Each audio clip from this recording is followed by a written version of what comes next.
Bien, nous sommes aujourd'hui le dimanche 25 juin de l'année 2017. Une nouvelle vidéo aujourd'hui s'impose.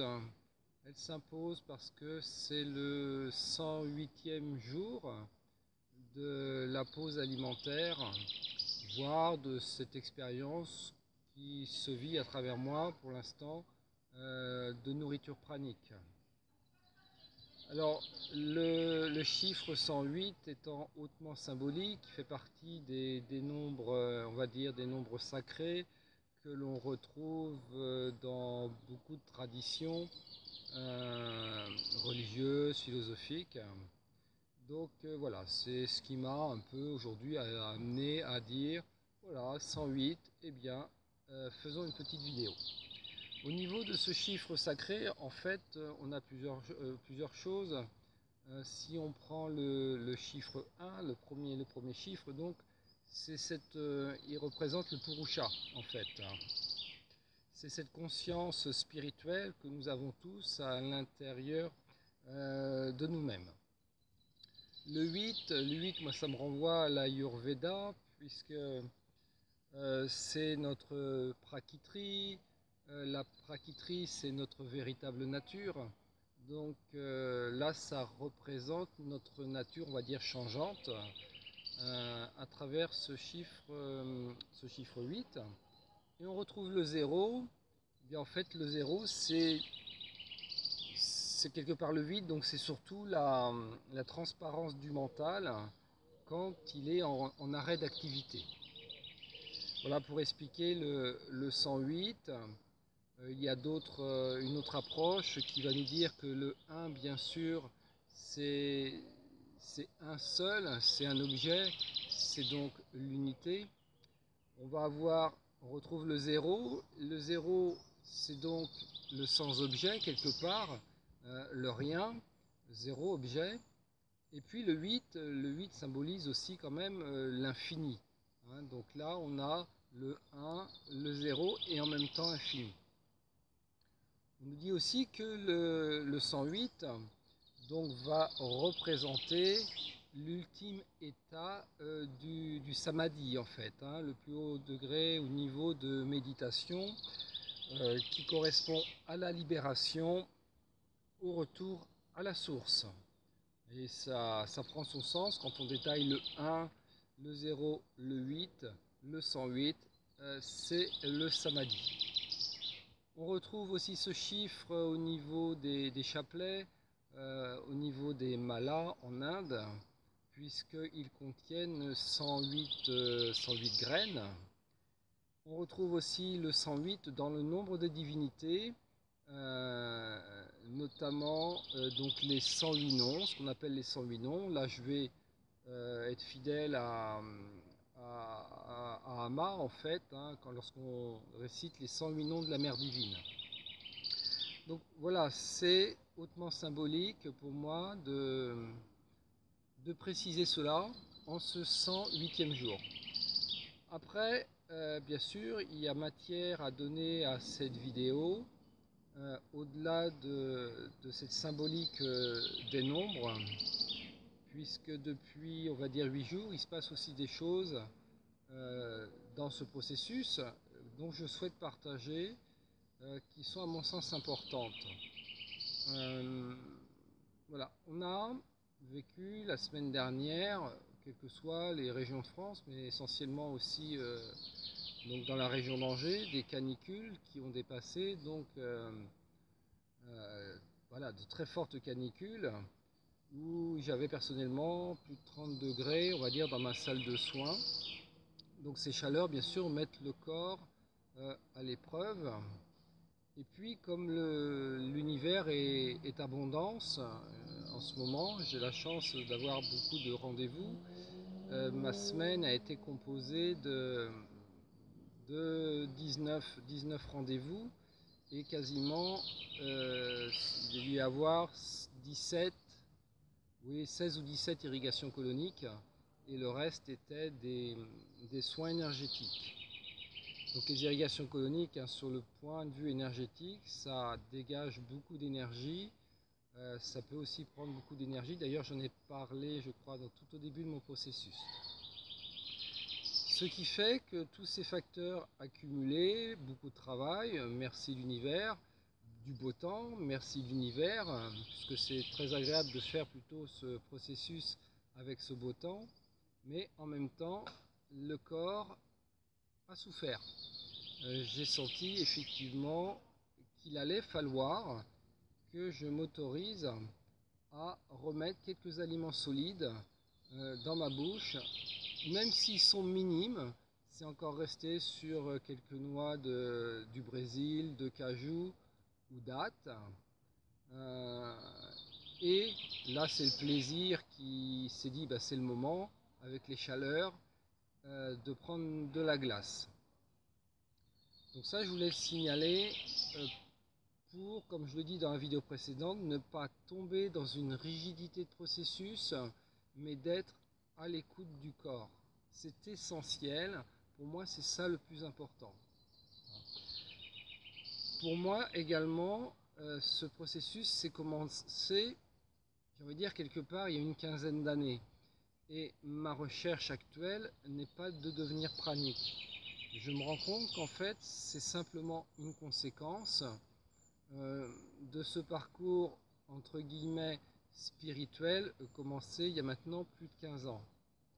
Mais j'attache la plus haute importance à ce dont pourquoi je vibre depuis que je marche sur ce chemin de conscience, c'est plutôt ce qu'on appelle donc la réalisation du soi. Pour moi, c'est beaucoup plus important de réaliser le soi que d'être ou de n'être pas pranique.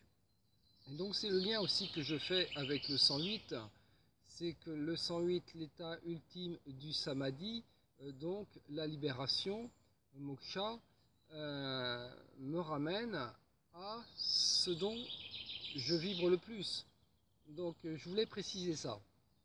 Ça ne veut pas dire que pour moi je ne suis plus pranique, c'est pas ce que ça veut dire. Ça veut simplement dire que je ne souhaite pas contrôler un processus, car tant qu'il y a quelqu'un qui contrôle un processus, on est hors conscience, on va dire universelle, mais c'est bien encore pour moi l'ego qui contrôle quelque chose. Donc pour moi c'est important de faire cette distinction. Est-ce qu'on veut faire un processus pranique? Et dans ces cas-là, je dirais qui veut faire un processus pranique en le contrôlant, bien sûr, au-delà de notre véritable nature, au-delà de ce que nous pouvons faire, ou est-ce que, ok, il y a cette possibilité qui est là maintenant de vivre le prana, mais est-ce que je laisse la vie se faire à travers moi et se mettre en place cette possibilité? Donc pour moi le choix il est vite fait, c'est je laisse la vie faire à travers moi, puisque c'est le sens de cette réalisation de ne plus contrôler les choses, de ne plus contrôler la vie, mais de se laisser contrôler par la vie, ce qui n'est pas du tout le même processus. Et une réalisation automatiquement amènera un état pranique. Bien sûr, je connais plusieurs personnes réalisées. Ils ne sont pas à se demander s'ils dorment 1 heure, 2 heures ou 5 heures de sommeil par nuit. En général, ils n'ont plus besoin de sommeil.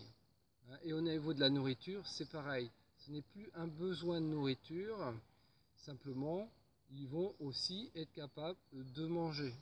Si on prend par exemple Ama, bien souvent aussi, elle est là pour donner l'exemple. Comme ces êtres réalisés sont aussi beaucoup idolés, copiés, c'est important qu'ils montrent aussi l'exemple pour que le dévot, on va dire, n'aille pas se perdre dans ce chemin. Voilà. Donc pour moi, ok, ce chemin qui tend à aller vers la réalisation amènera ou ancrera peut-être l'état pranique qui est là maintenant, mais ce n'est pas l'état pranique qui est là maintenant. Je ne souhaite pas qu'il soit un obstacle à continuer ce chemin vers la réalisation. Donc c'était des précisions qui étaient pour moi importantes à mentionner, parce que je commence à avoir aussi des petits contacts autour de moi de gens qui veulent avoir des renseignements, qui souhaitent me rencontrer. Donc il y a aussi ça voilà, qui est important à savoir, puisque c'est la dynamique dans laquelle je souhaite que ce processus se poursuive. Et puis là aujourd'hui je continue de me nourrir des lectures de Jasmine et de d'autres personnes praniques. C'est évident, je lis, je relis, que là où il y a eu besoin de manger, ils ont mangé quelque chose, ou ils mangent quelque chose. Il y a adaptation aux circonstances. Ça ne veut pas dire qu'on n'est plus pranique ou qu'ils ne sont plus praniques. Voilà. Donc, c'est intéressant, hein. Comme je dis depuis le début, ce processus est vraiment intéressant car il fait travailler sur tous les plans et je pense surtout sur le mental ordinaire, hein, qu'on peut appeler l'ego, l'identification, la fausse identification à ce que nous croyons être, qui pourrait prendre le dessus et motiver donc cette volonté de devenir pranique, et qui pour moi est certainement un des obstacles principaux et peut-être une des raisons aussi pourquoi beaucoup de personnes se lancent dans un processus pranique, mais finalement ça ne tient pas. Voilà. Donc la question, avant de dire je veux faire un processus, qui souhaite faire le processus? C'est important d'aller voir ça à l'intérieur de soi.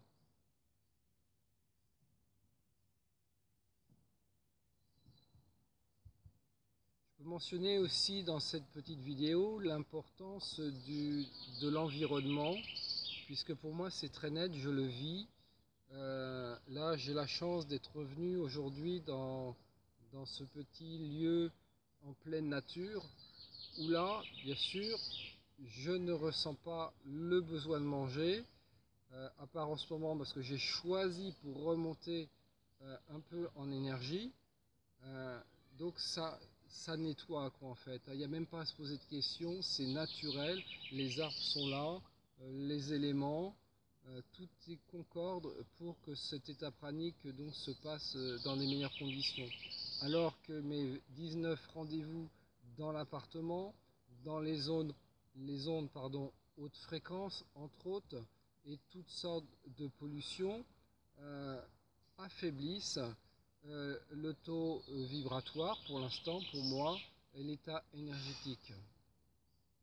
Comme quand j'étais allé à Nantes que le tram avait complètement vidé d'énergie, comme quand je peux faire des trajets en voiture trop importants, je peux me sentir des fois vidé d'énergie.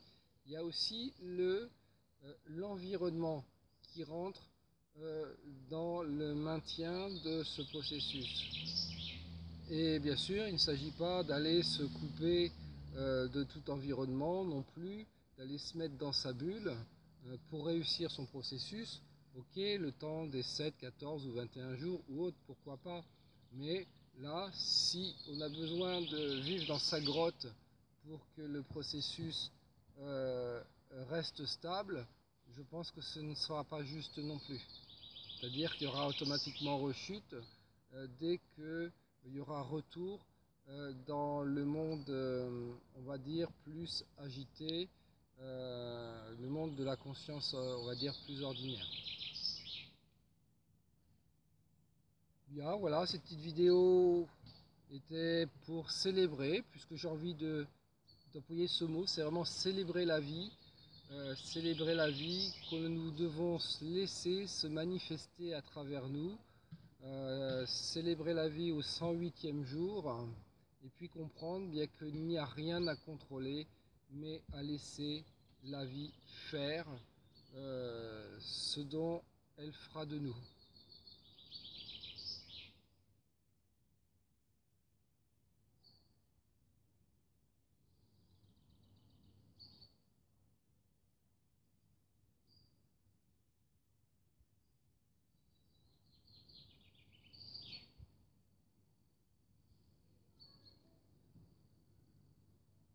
Bien, et bien je vous dis peut-être à une prochaine fois pour des nouvelles dans une autre petite vidéo.